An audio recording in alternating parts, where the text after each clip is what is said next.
Hi, hello, and welcome to Life Off Script. This is your host, Yaz. I welcome you back. It's another beautiful day in London. The sun is shining. I think this is the nicest day we've had this year, the year of 2025. So I'm clearly in a good mood, as you can tell. So I wanted to start off with some recommendations as I've realized that I love recommending to my friends different types of media, films, music, um, places to go. So, not just media, obviously, but so I thought I would just include the recommendation in this podcast right here, right now. Specifically, I wanted to bring up a weekend trip that I went on recently with my friend Emily to Poland, Krakow, which is not the capital city. I believe Warsaw is, but it's a beautiful, beautiful historic city, mostly untouched by the effects of the bombs in the city. So it has a lot of old architecture, which is beautiful. I love that sort of stuff. So for me, love it. We had their pierogi. I think it's pronounced pierogi. Pierogi? I don't know. Hopefully I'm saying it somehow a bit close to what it's meant to be pronounced. But anyway, so the reason we went was, among other things, Auschwitz. We really wanted to see one of the most significant historical sites, the former Nazi concentration and extermination camp. So there's Auschwitz and then there's Auschwitz-Birkenau. And really visiting Auschwitz was not just about seeing the site. We really wanted to remember and honor the millions of people who lost their lives. I wanted to bring it up as a recommendation because I think it's really important that we do see these historical sites. I've been to Dachau before I think that's just outside of Munich, and that one's obviously very harrowing as well. But Auschwitz was by far an extremely heavy day. The tour was amazing, and I have nothing but respect for the people that run the tour. We book through Get Your Guide under the company Krakow Booking. I think the two things that really stood out for me, and I suppose I don't want to tell you about everything that we saw that day, but in particular, the room with the women's hair. They had tons and tons and tons of women's hair that they kept and recycled and reused in different ways. What the tour guide did mention to us was that on the day of liberation, it was negative 28 degrees in the camp, and they were wearing the thinnest PJs and some wooden shoes. And in comparison, myself and Emily were wearing a thermal, a long sleeve, a cardigan or a jumper, and a thick jacket and jeans and, boots. And we were complaining about the cold. And the weather that day was, I believe, 2 degrees, minimum -1. And we had gloves, we had beanies. Well, it just made us realize how privileged we are in our life. Anyway, I think it's an amazing place to visit, and I highly recommend it to anyone that is considering it. I have another recommendation. I have been reading the Lucinda Froome's All I Wanted to Be Was Hot book, which has been very insightful, and it basically goes about her journey through her self-discovery in her younger years and how the influence of pop culture, influence of the media, and how they portrayed young women really, I guess, carved the way she eventually would undertake certain surgeries and certain ways of living that probably weren't very healthy. Actually, they weren't healthy, but it's a really interesting read, and it's very funny. If you know Lucinda Froome's, she goes by Froomes on social media. She's a very, very funny Australian talent, and she's been around for ages, and I love pretty much everything she does. She also has her own podcast that she did with Flex Mami back in the day, which I highly rate.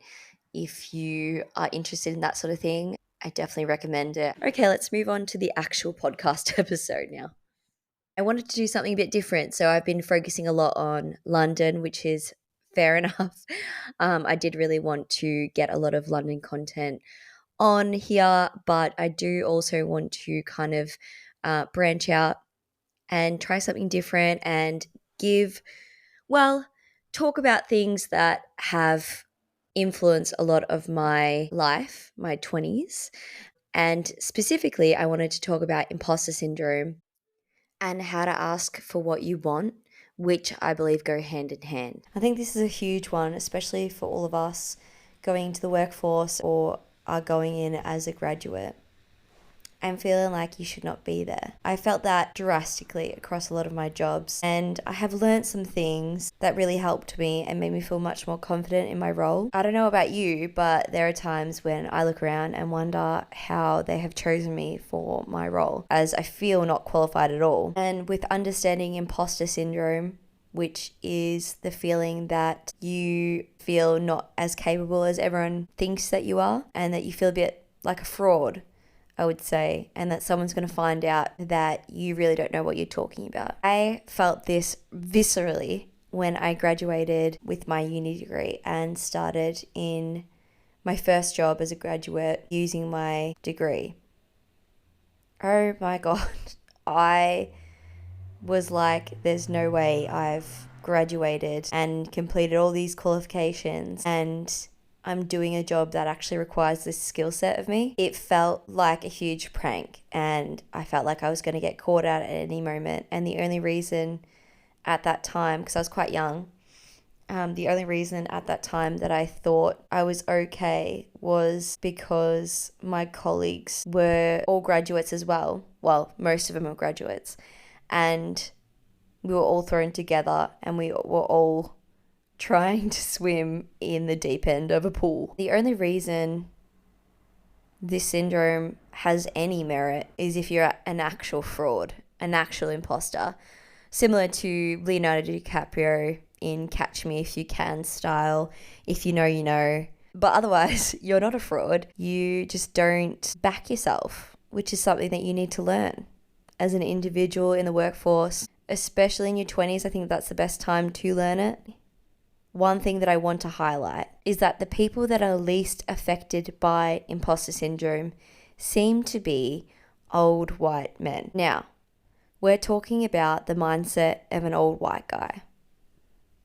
No nonsense, straight to the point, confident, never apologizes, never softens their words, extremely assured, knows their worth. The old white guy mindset, I know it sounds like I'm peddling into the patriarchal mindset, and I get it, but there is some merit in the way we should act as an assured person, as a confident person. And to be clear, I'm not endorsing the system at all, but adopting certain things that are actually beneficial to navigating life is not inherently negative, even if the system itself that you're extracting from is. So I'll be speaking on that in the corporate setting and how there are some things that you can do, just little steps here and there that have helped me and have helped how I've felt about myself and how I felt about what I can bring to the table in the corporate setting and in a professional environment.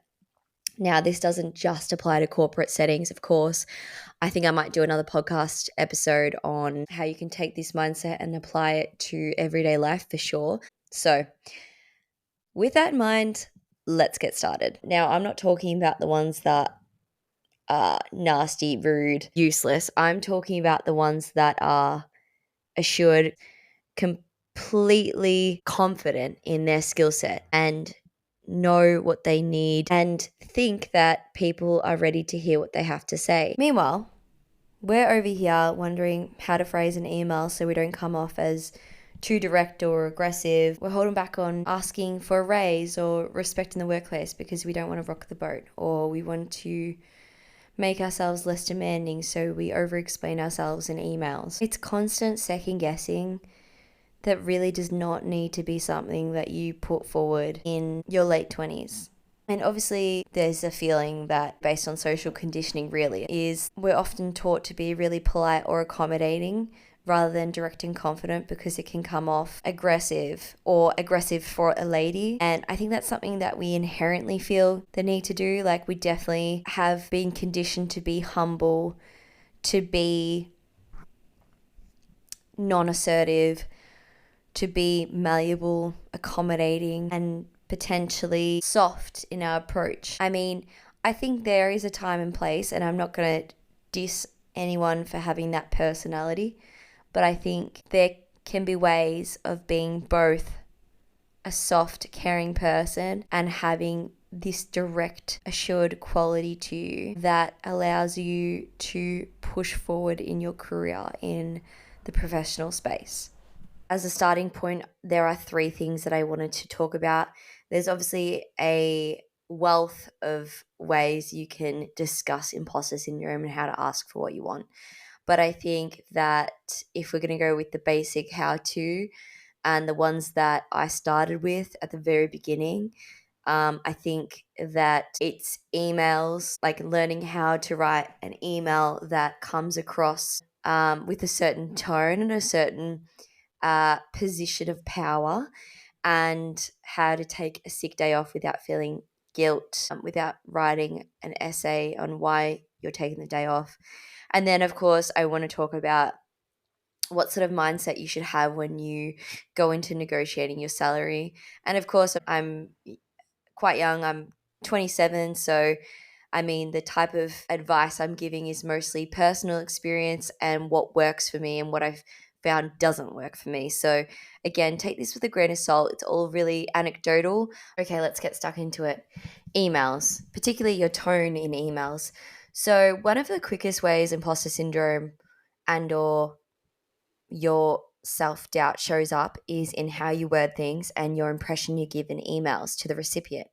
How you message people really shows how you view yourself. No one is waiting for you to soften the message. No one has time to read a soft message, especially when it's very busy at work. There isn't like specific stats on quantifying the frequency of women using the word just, or if there is, it's quite limited. But there have been many, many discussions on that and how women often use qualifiers like just in professional communication. And there's, been that former Google and Apple executive Ellen Lenz, who mentioned how the many women she worked with frequently used just in their emails, and it undermines your message. If you're saying, just wanted to check in about this paper that, I need to receive for this meeting, blah, blah, blah, like you're already coming across submissive.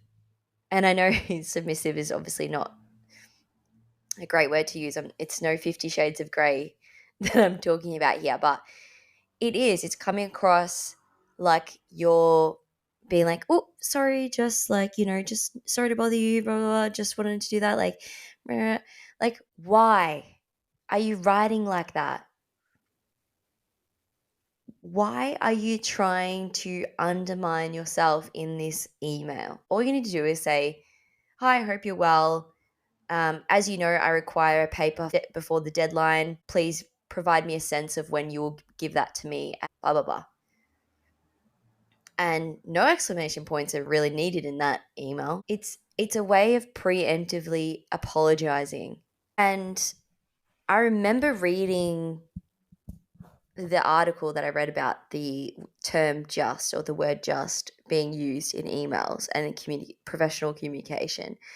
And I had realized back then, I think I was early 20s, that I did use it a lot. And I felt like it was ingrained in me. And I was like, you know what? That's so true. I would write an email saying, da da da, just wanted to let you know, just letting you know. It's like, you know what? I'm going to remove that from my emails. And which case I did. I removed it entirely from my emails, and I never use the word just in my professional communication. I know that my male colleagues don't use the word just, so why should I? Of course, within reason, you should not be writing like um, the rogue, the rogue, the rogue seniors who send an email from their iPhone Outlook or their iPad that just goes, "Thanks, THX and their initials at the end. I don't think that's obviously the mimicking that you're wanting to do. But I would definitely start mimicking how direct they are and how they don't soften their email. They just ask for what they want and provide some pleasantry. And when you write these emails, you're coming across professional, assertive, and that you know what you're doing. And people respect that. Of course, I'm not saying not to be kind. There's a difference between undermining your own emails by coming across very submissive in the way that you're reaching out to them or requesting something from them.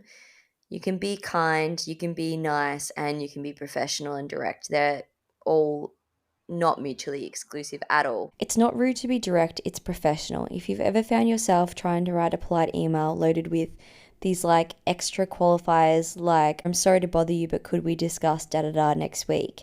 Stop doing that. You're not bothering anyone. You're doing your job. It's within your job to ask your colleague, your manager, whoever for something. That's not a bother to them.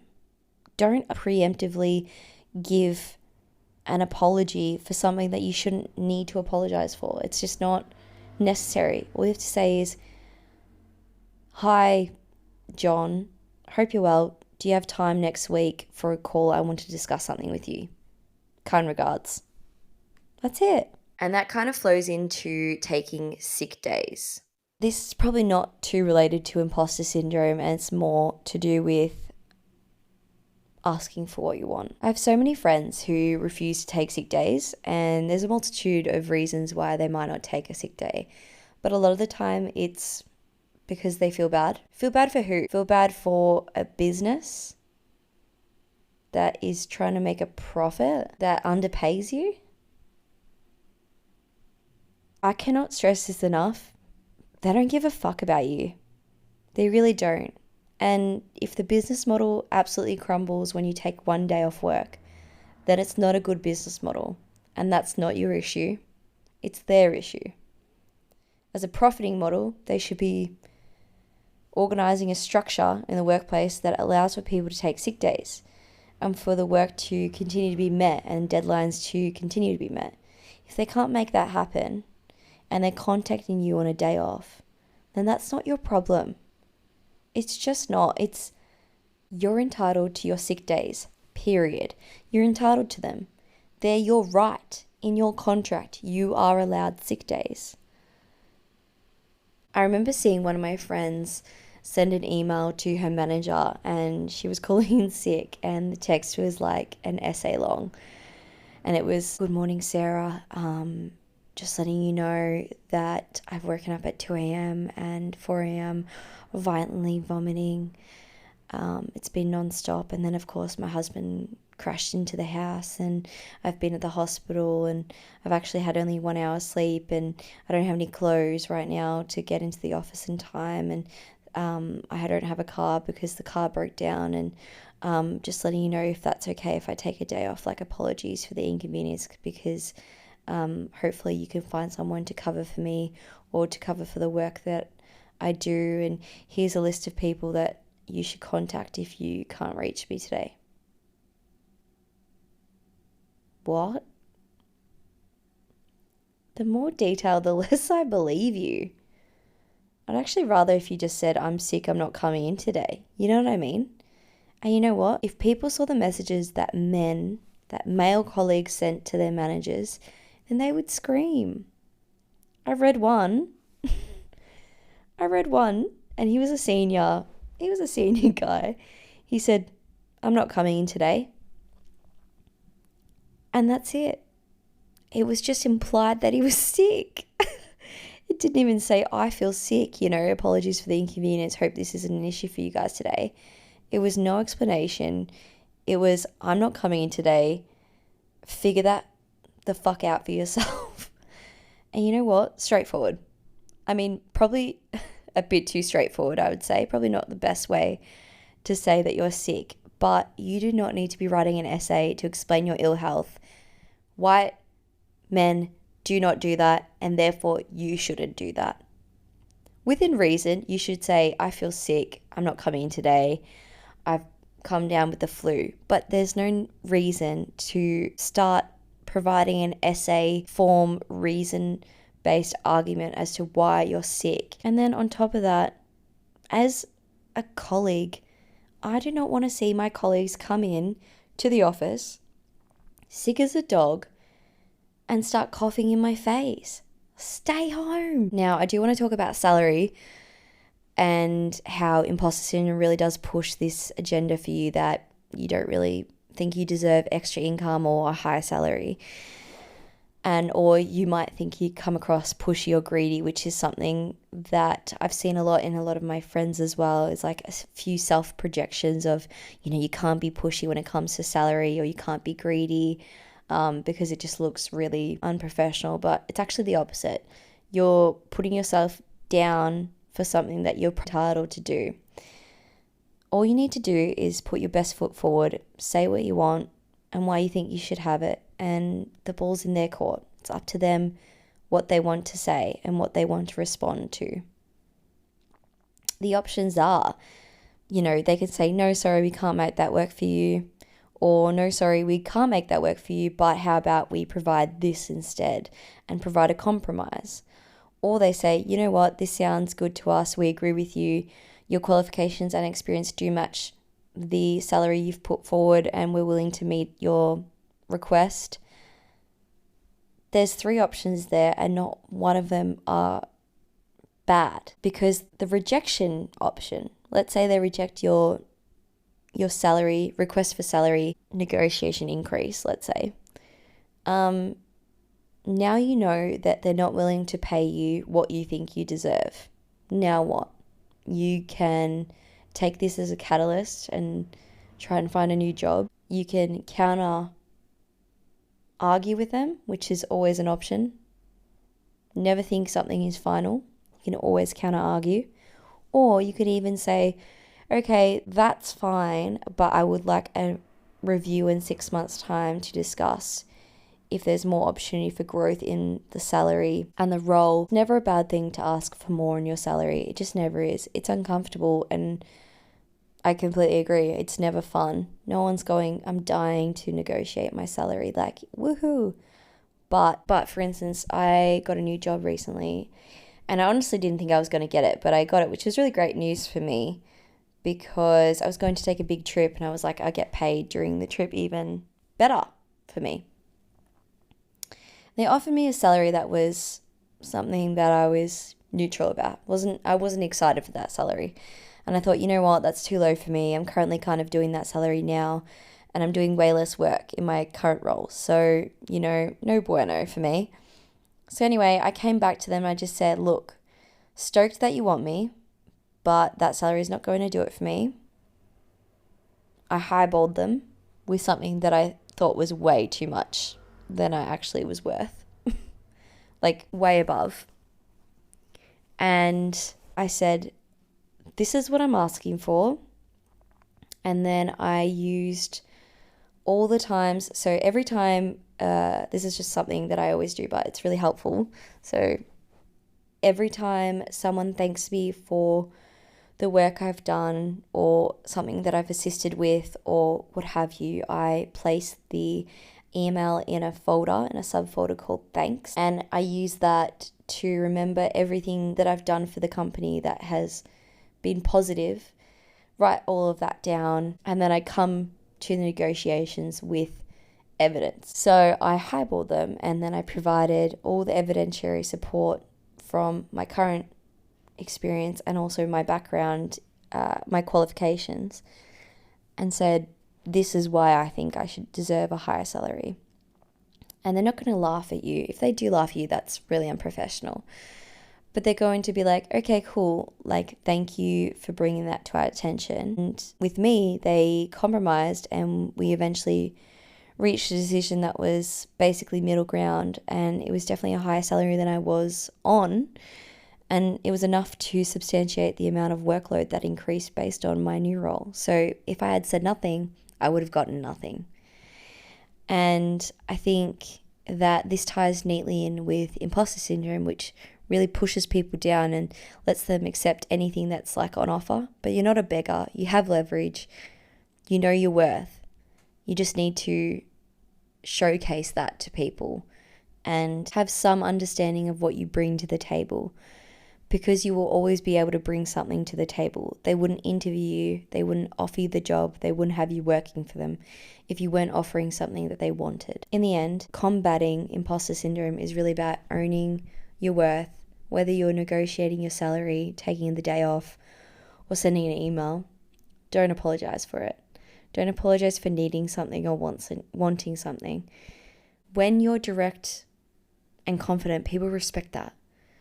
You watch a white man enter a room with confidence and aura and they get what they want. They don't second guess themselves. They don't think they're greedy when they ask for money or pushy. I work in a male-dominated field especially, and I really struggle when I see senior leaders, especially a male senior leader who's really confident, and then you can equally see a female senior leader who maybe is not as confident but arguably more competent than the male. And they're on the same level. I mean, competence does have something to do with it, but it's about how you present yourself to the world and how you back yourself. You just need to support yourself like you would a friend. The more you practice this, the easier it becomes. So the overall message is to act like an old white man.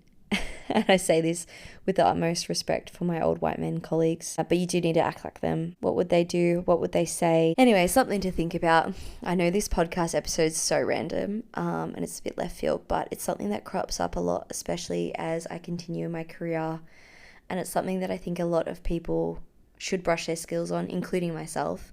It's definitely a work in progress, and there's days where I'm just second guessing everything that I do.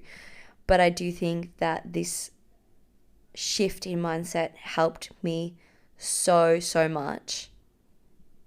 And I will never stop telling people to think like that. Getting out of the imposter mindset and getting into a bit more of an assured mindset is the only really way you can jump up and push yourself into owning your space and saying, I deserve to be here as much as everyone else around me. And it's true, you do deserve to be there. Anyway, that's all for this podcast episode. I hope you really enjoyed it. I know it was a bit different, and I'm going to resume with some more London content sprinkled in the next few weeks, but I did want to touch on this in the first few episodes. I hope you enjoyed the episode, and if you did, please leave a comment, please share with your friends, and thank you for listening as always. You can reach me on Life Off Script Pod on Instagram, and the name is exactly the same for TikTok as well. Thanks so much.